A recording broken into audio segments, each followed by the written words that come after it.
Hey Paint Loungers, welcome to the Baby Squirrel Kit workshop. I'll be teaching you step by step on how to create this painting. For the supplies needed, we need a number 2 round brush, number 6 round brush, number 8 flat brush, and the 1-inch flat brush, as well as a piece of chalk. Most likely you'll have white, and you'll also need a palette knife. Additional tools that are required is a cup of water, some paper towel or an old rag, and a blow dryer. For the paints needed, you'll need white, black, red oxide, burnt sienna, orange, magenta, warm red, cool yellow, and cool blue. You'll notice I don't have every color on the palette. I just have the background colors that are needed and the browns for the squirrel, which I'll explain in just a moment. Palette knives are really great tools because you can actually use them to scoop out the paint right on top of your palette. It's a really easy tool to clean, so you just rinse it in water and then dry it off with paper towel and use it for the next color. Please note our paints are water-based acrylics. If you get anything on your clothes, don't panic. Just head to the nearest sink and lift it up with warm water and paper towel.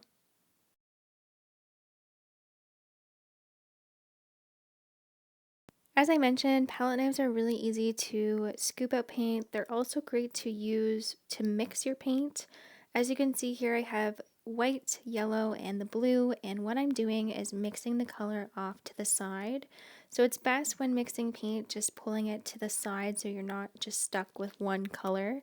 This is so that you can gradually lighten it with the white, you can brighten it with the yellow, and you can brighten it with the blue.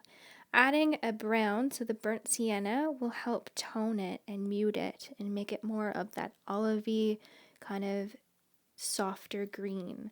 So of course, mixing green is yellow and blue, but if you want to lighten it, you can use white to create the pastel and brown to mute it to not make it as bright.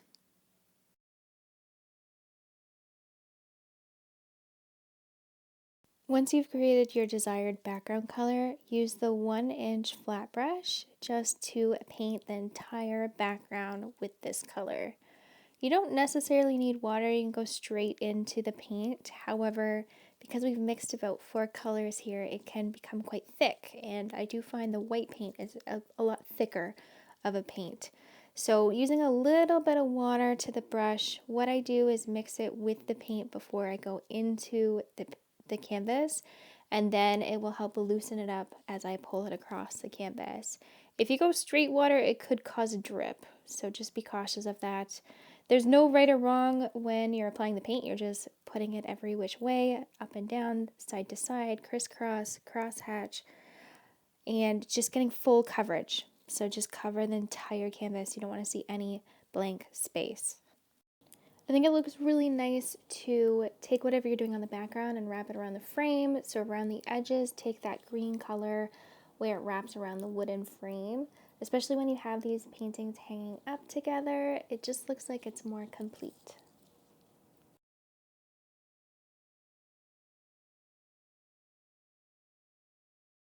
If you've never used a blow dryer before, warm air is best, and you can put it on full blast and it takes about 3 to 5 minutes to dry.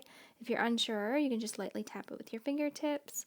If you don't have a blow dryer today, you can always just leave it to dry on its own. It takes about 20 to 30 minutes as it is a fast drying acrylic. Once the canvas is fully dry, you can use chalk to sketch out a guideline of the shape of the squirrel. You can use a simple circle shape. You could even use a mug or perhaps a bowl, depending on the size that you would like, to trace out a circle. And just using the chalk as a guideline, or you can freehand it. Then you'll want to create a larger circle going around the middle circle. And this is where we're going to have the crown of flowers. You can do this with a bigger circle shape, or you can also just freehand it. If you have a piece of string or twine handy, what you can do is tie one end of the chalk to it and then hold the other end in the center of your canvas. And this will give you a circle as well. So just going around, you may have to kind of change up the positions of your hands, but it does give you a somewhat relatively perfect circle. Again, this is just a guideline. We are going to be going in and shaping it out more with the details. So just a large circle and a small circle. Next, we want to break down the shape of the squirrel. So just again, using simple shapes, a circle for the back leg that is a bit larger, and then you can kind of divide where the tail is. It's a lot larger, so it kind of almost looks like a kind of half circle. It's like a crescent moon, breaks it up quite easily there. And then you can do an oval shape for the head, a little triangle for the ear. For the arm, it's like a half circle with a small line. Just really basic shapes to give yourself, again, a guideline when we go in with the paint. And then we can go in and add more of the texture and the shape and the shadow with the paint itself. For the next step, we'll be going into painting the squirrel. We're going to be using the number 8 flat brush as well as the number 6 round brush. And you'll notice on my palette I have applied all the colors now. We're mainly going to be using the white and the burnt sienna. We're going to mix a lighter tone here, as well as the red oxide and the black. We can even use a touch of the red or the orange to really brighten these colors, and we can even lighten with a little bit of yellow. So right now what we're doing is creating a base tone of the squirrel, and we're just painting the body. So if it helps you, you can paint out your outline. Notice how I am painting inside the chalk line, and the reason I'm doing this is that you can gradually make it bigger, but it's a little harder to make it smaller. So just start inside your chalk line, and then you can gradually go out. I do prefer to use the flat brush just because it's a little bit more easier to use. You can use it on the edge to create a thin line, or you can also use the wide part of the brush to just fill in the surface area. But I do find that the round brush can also help for those finer details, especially with the ear because it's a very similar shape, or even just for the arm and the shoulder. So feel free to switch around with whichever brush you'd like to use. You'll notice I left a little bit of space in between certain body parts. I am going to be going in with a darker brown next, just to create a little bit more of the shadow.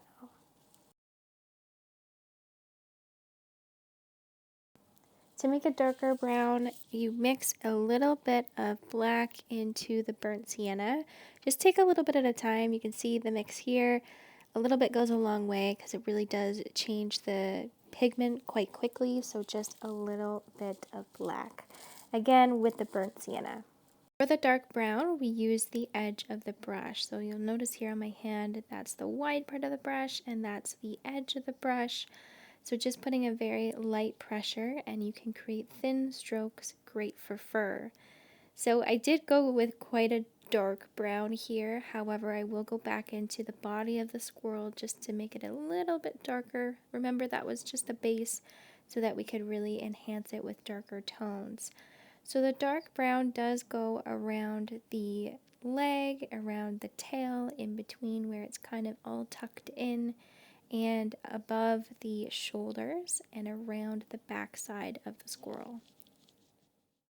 To create a lighter tone, you need to mix the burnt sienna, yellow, and white. And this will almost make like a mustard yellow. I would suggest using more brown than the color. And this is applied throughout the squirrel as well, but really where it highlights. So around the top part of the shoulder, around the edge of the back leg, as well as throughout the tail, and a little bit in the face. The idea is to work with a variety of different shades of brown, the light tone, white plus yellow plus burnt sienna, mid-tone, white and red oxide and burnt sienna, and then a dark tone with burnt sienna and a touch of black. And then once you have that base, you can start by adding more tones to the squirrel. You can brighten it up with red or orange to make it a lot brighter of a brown. So really just working with various shades of brown with a lighter hue for highlights, a mid-tone as the base and the body, and then a darker tone for the shadow areas. If you end up covering up most of your highlight color, that light hue color, you can always reapply it afterwards. So really just focusing on the base color and the shadow tone color, and then just that touch of that kind of mustardy yellow can always go on top. Remember that goes on more the shoulder area, the edge of the back leg, and a little bit throughout the tail, and it will just help it just kind of perk up a little bit more.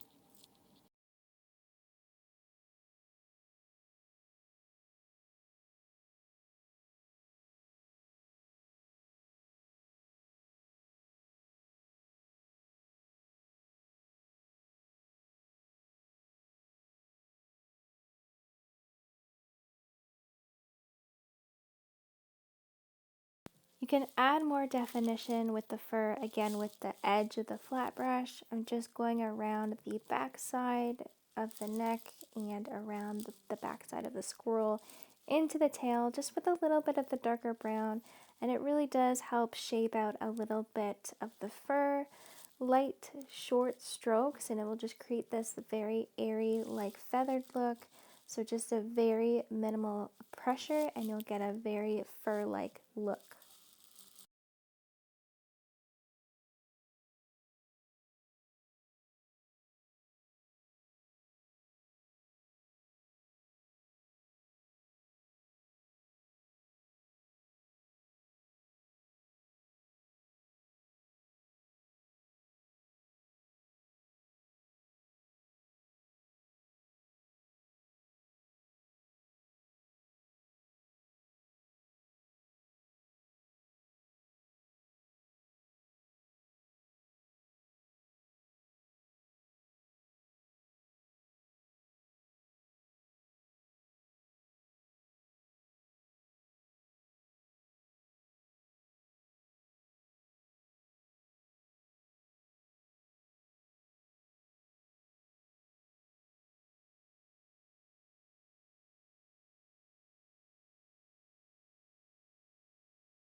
For the finer details of the ear, the nose, and even the eye, it is best to use the number 2 round brush.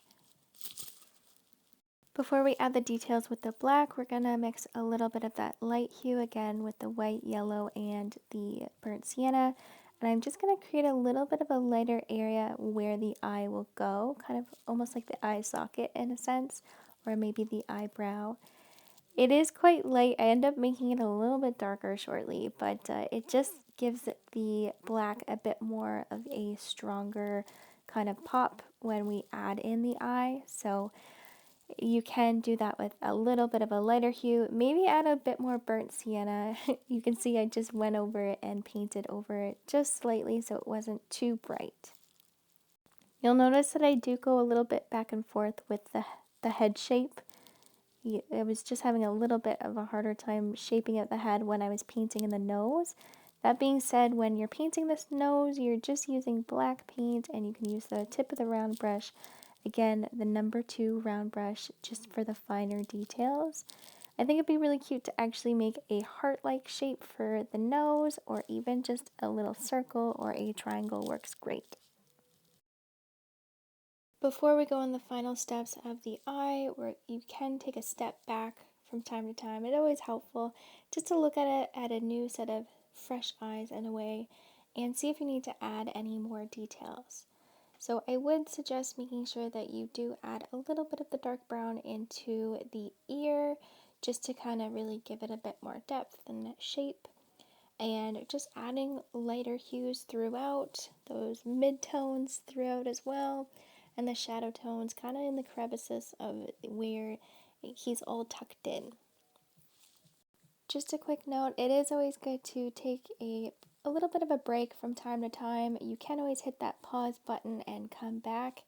Acrylic paint is very versatile, so you can always kind of layer on top a new layer if needed. You can see I'm already doing that. I ended up painting over the arm. I thought it was a bit too dark, so I went over with a light color, color, but then I risked making um, the shadow tone a little bit too dark, so it's a bit of back and forth. I will say this, it is good to stop when you're happy. You might go back in and change one little thing and not be completely happy with it, which I did here. Now, where we had created that lighter hue in where kind of the eye socket, I guess were to say, you can put a small curved line for the eye. So this is a very small dash. Again, I'm using the number 2 round brush and just creating a very light curved line to make it look like it's sleeping.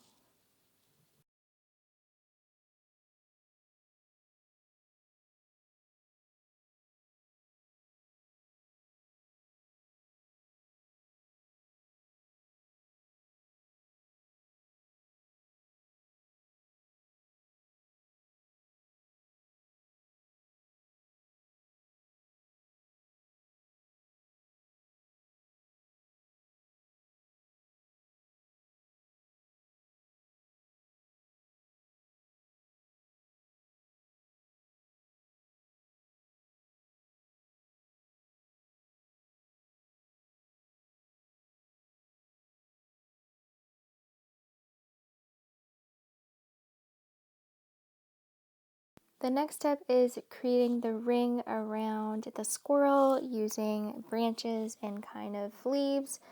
And we can do this by mixing a green. So mixing green, yellow, and blue, and then also you can mix a little bit of that burnt sienna to get more of an olivey green.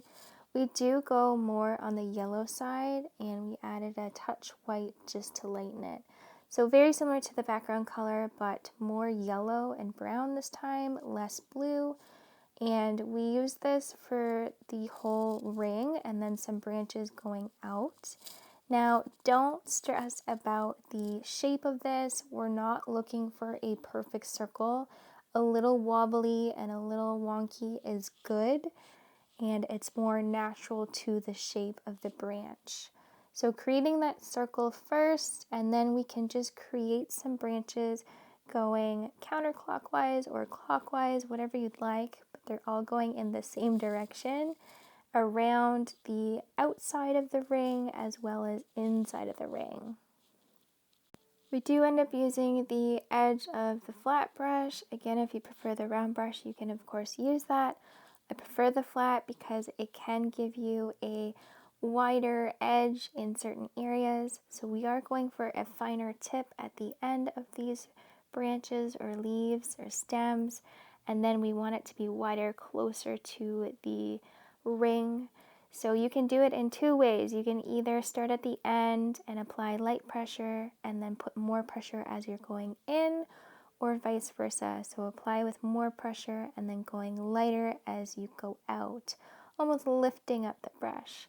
I kind of do it a little bit of both ways. I find both of them quite easy, but I have heard that it is easier to start with the heavier part and then go out and lift up the brush.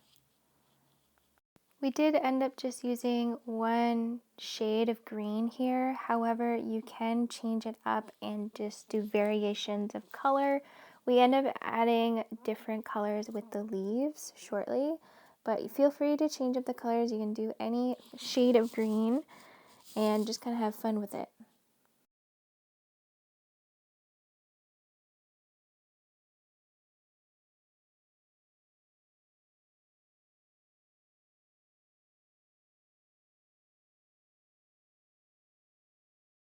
For the next step, we'll be going into all the flowers, so feel free to change up the colors. There is a little tutorial at the end just showing you different shapes of other flowers, but they're pretty simple shapes, just really using that number 2 round brush.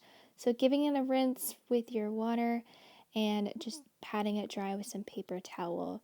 Here I'm using yellow and white and just creating little dashes with the brush shape itself, going at the tip of the branch and then going on either side with the yellow. This is a great technique for filling in certain areas. You can do this with green as well. For the next flower, I'm mixing red, magenta, and white. And this flower is a pretty standard flower shape, working with at least 4 or 5, maybe even 7 petals, and just having fun with a pop of color. So that, again, I mixed the red, magenta, and white. However, you could also mix a little bit of orange, and that would give you more of a peach tone, which is really nice. This flower is a little bit larger, so I do add about 3 of them, and it's good to kind of space them out a little bit. Or you could have a bunch of different flowers throughout the branches.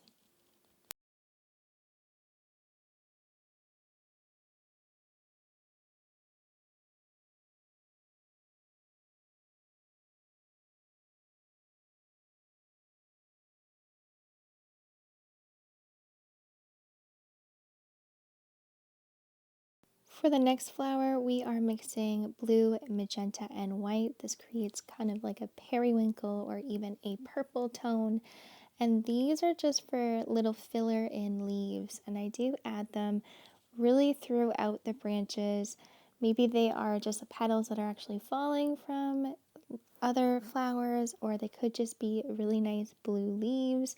You could even make them even really teeny tiny forget-me-nots, just very small little subtle dashes of a blue. You can also mix blue in with a little bit of orange or yellow to make a darker green. So typically you don't mix orange and blue together because they're complementary colors. However, they do make a brownish green. So that's a little fun fact for you.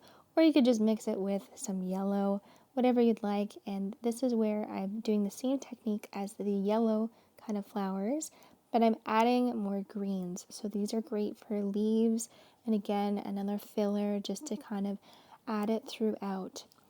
I do end up painting over this one area a few times because I made it very dark, but you can always lighten it and it just adds a little bit more highlight and shadow. So it kind of works eventually.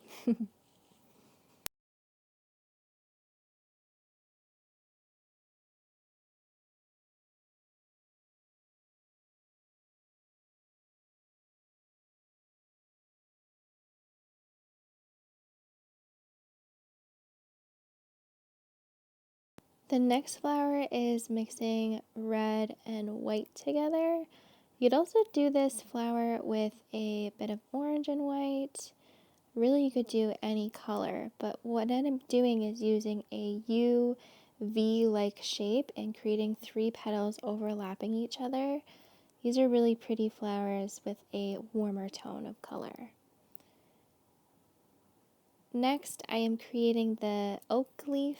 I am mixing the brown and black together, creating a V-like shape for each kind of tier of leaf, and then creating a point towards the top, the tip.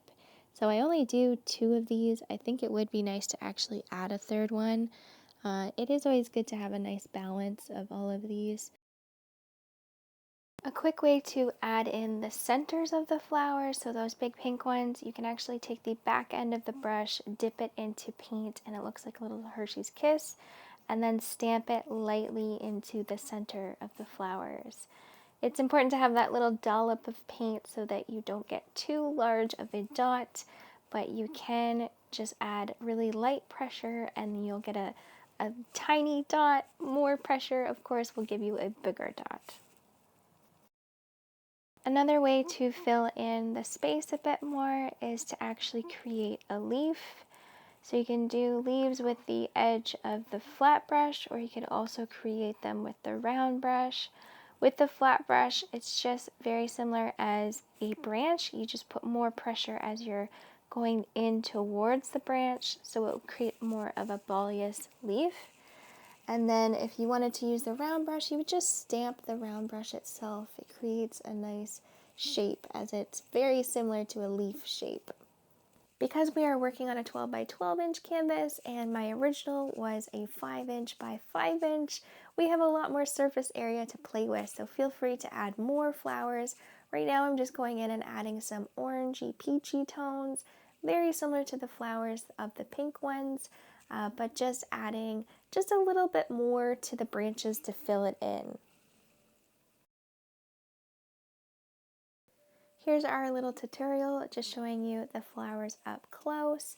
So again, just using the round brush to create the petal shapes. This flower we don't have in our squirrel painting, but it is a beautiful sunflower if you'd like to add it. This is yellow and white as well as a touch of orange. And the center of the flower is done by stamping the brush, so it's not using that end, but it's done with the brown, so mixing the burnt sienna and black together, and you can just create a really nice full looking flower. There is another flower, which is our daisy. Again, it's not in this example, but feel free to add it. We do end up creating a half circle and just creating the centers of the flowers first. And you kind of do a bunch of them. They don't necessarily have to be right on the end of the branch or the stem. We end up using white but painting over it with pink because obviously you can't see the white on the white canvas, so feel free of course to change up the colors. So they are being dashed right below the centers, so we're looking at the daisies as if they were kind of on the side. We're looking at a different angle, and you can do them in any colors that you'd like to. The next flower is the red flower. We do have these in our example. So it is the U and V-like shape and the petals crossing over. It is good to use two colors. So here we're using red and white. You could also use orange and white just to really show the shape. At least do 2 or 3 petals.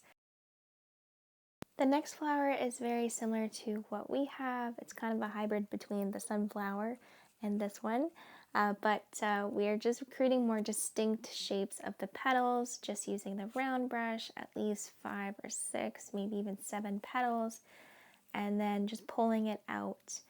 This is done with magenta and white, and then we use the back side of the handle, so that end of the handle, we dip it into red paint and we stamp those centers. So just light pressure, we'll get a small dot.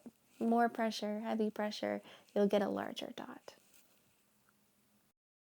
You can also use the round brush with green, so mixing yellow and blue to create these leaves, creating the point at the top of the stem, and then going on either side of the branch. Some of them may look like hearts, which look really cool. You can also use this brush to create just a basic leaf. So I do end up adding another sunflower to this side of the canvas for my tiny painting just to have nice balance, but feel free to kind of change up the shapes and the colors for your own flowers.